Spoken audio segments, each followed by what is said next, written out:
Hello दोस्तों, नमस्कार। हमारे वीडियो में आप सभी का स्वागत है। और शंकर सूर्या यादव ऑफिशियल के माध्यम से जितने भी हमारे दर्शक देख रहे हैं सभी को मैं पाँव छू के प्रणाम करता हूं। तो आप सभी के बीच में हम एक नया होली सॉन्ग लेकर आए हैं। सुनिए और कमेंट करके बताइए दोस्तों हमारा गाना कैसा लगता है, और वीडियो को ज़्यादा से ज़्यादा शेयर कीजिएगा। अरे कि अपना यार के ना होली में भूलैहा, आ यादव जी के टोली में होली खेले अइहा। आ यादव जी के टोली में होली खेले अइहा। हमू डालब लेके तूहू गाल में लगैहा। आ यादव जी के टोली में होली खेले अइहा। आ यादव जी के टोली में होली खेले अइहा।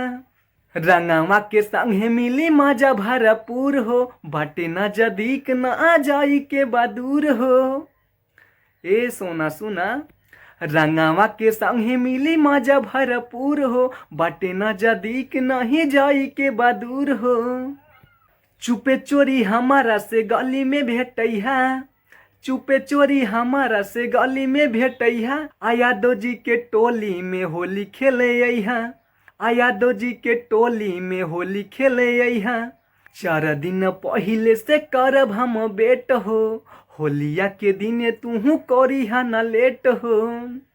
ये जान सुना, 4 दिन पहिले से करब हम बेट हो, होलिया के दिने तूहू करिहा न लेट हो।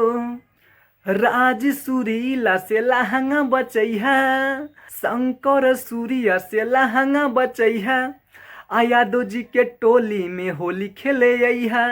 आ यादव जी के टोली में होली खेले अइहा। आवा ये जान।